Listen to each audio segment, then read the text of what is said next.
staying obviously in the region, but just on a slightly different issue. The president yesterday said that he had no confidence whatsoever in the numbers given by the number of Palestinians killed in Gaza. The Hamas is publishing today a list of names of 7,000, I think, people. That's the number that they're giving. What credibility at all do you get to that? And how can they, because obviously the president didn't get into numbers, and he said, you know, innocent civilians will be killed, but he really said he had no confidence whatsoever in the numbers. Do you have any numbers from the Israeli side, or ways to compare? So I will note, just for the record, that the president also noted that we mourn the loss of every civilian life, and that includes innocent Palestinians who have had their lives taken over the course of this conflict, and something the Secretary has made clear on a number of occasions. But it is true that all of the numbers that are provided publicly are provided ultimately by Hamas. And so given the way that Hamas has misled the public, most recently with respect to the explosion at the hospital last week that they claimed was an Israeli airstrike, when our assessment is that is not accurate, and we have released information about that. The Israeli government has released information about that. We don't trust Hamas. Now, we don't have any way to make an accurate assessment of our own about the number of civilians who have died in Gaza. There's not an independent body that's operating in Gaza that can provide an accurate number. But we do have skepticism about everything that Hamas says. But that said, obviously a number of civilians have died, which is why we're working to do everything we can to minimize civilian harm and get humanitarian assistance into the civilians in Gaza. Go ahead, Saeed. Thank you. You said that given the fact on the ground that there are a number of Palestinians that have died. So what is that number in your view? So what is that number in your view? We don't. The point I just said is we don't have a way of accurately assessing that number. Is it in the thousands? Is it in the thousands? See, I say there are a number, but I cannot stand here and give you without. There is not a United States body. Right. There's not a United Nations body. There's not a credible body that is in there assessing the number. But let me just say that we know it's a significant number of people have died. We mourn the loss of every one of those civilians, and that is why we are doing everything we can to make clear to the Israelis that they need to operate in a way that minimizes civilian harm, and that we are doing everything we can to get humanitarian assistance in for the benefit of innocent civilians. We just are unable to offer our independent confirmation of the number because there's no independent body that is making assessments. The only organization that is currently giving this number is Hamas, and obviously we don't trust Hamas. Okay, but I mean, just to follow on what the president said, that this is war, and in war people die, and so on, and all these things.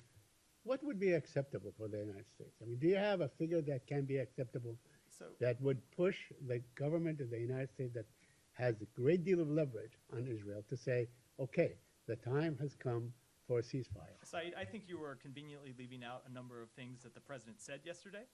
The president said, as he said repeatedly, as I just said, that we mourn the loss of every civilian life, and he's talked about how in direct conversations with Prime Minister Netanyahu, he has made clear that Israel needs to operate consistent with international humanitarian law. Let me put it this way. We do not want to see one innocent civilian die. We don't want to see an innocent civilian die in Israel. We don't want to see an innocent civilian die in Gaza. The fact is, Hamas continues to use innocent civilians as human shields. Israel is conducting what, in our assessment, are legitimate military operations to try to take out the terrorist group that attacked them on October 7th. They need to do so in a way that minimizes civilian harm, and at the same time, we need to do everything we can to get humanitarian assistance in. So do you believe that Israel is following the laws of war in this case? I mean, looking at that entire neighborhood were completely wiped out. Again, as I said, we talked about this the other day. I'm not able to sit up here and offer an assessment of individual strikes. I will say that our expectation is that they need to follow the laws of war, and they need to follow international humanitarian law, and that means not deliberately targeting civilians, which we do not believe they are doing. It means operating in a way that minimizes civilian harm when they are trying to take out legitimate terrorist organizations. Okay, one more question, and that would be it for me.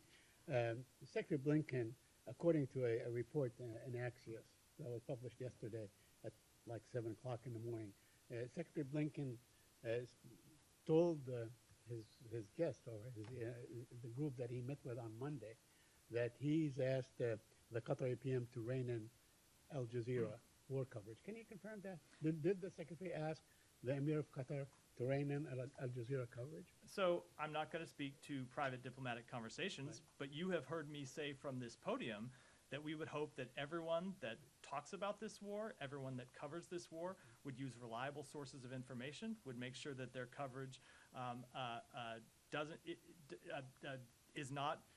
does not rely on sources of information that are incorrect. Again, I want to go back to the hospital explosion last week when you saw reports in the Western press and in the press in the Arab world that immediately attributed that to the government of Israel. Well, let me finish. Just based solely on Hamas's claim, and continued to report it as an Israeli strike.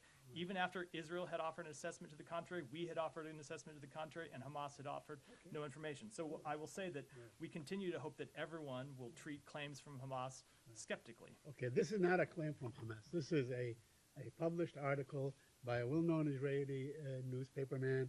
He wrote it in Axios and so on, and he attributed it to solid sources and so on. And he said that Mr. Blinken told the Jewish community leaders on Monday, he also met with Palestinian leaders on Monday, and he told them that he asked the Emir of Qatar to rein in Hamas. And the reason I ask is because yesterday at about this time, or an hour before, at noon, Israel bombed the place where the family of a Al Jazeera prominent correspondent, the senior correspondent in Al Jazeera, and they killed his entire family. Do you have any comment on that? So, two things. Number one, if you're suggesting a link I'm not between the two, suggesting well, you anything. asked them, hold on, you asked them in direct, I'm not suggesting indirect. anything. You I'm asked them in direct. So I'm glad you're not suggesting that, because any such suggestion would obviously be preposterous. No. I will say that just as we mourn the loss of every civilian, that includes those journalists who are in harm's way. And I would say, as we've noted a number of times from the United States government, we we give special respect to journalists who put themselves in harm's way to let the world know what is happening and to bring information to the world. So obviously we mourn the death of those journalists. It is a great tragedy. Alex, go ahead. On this topic,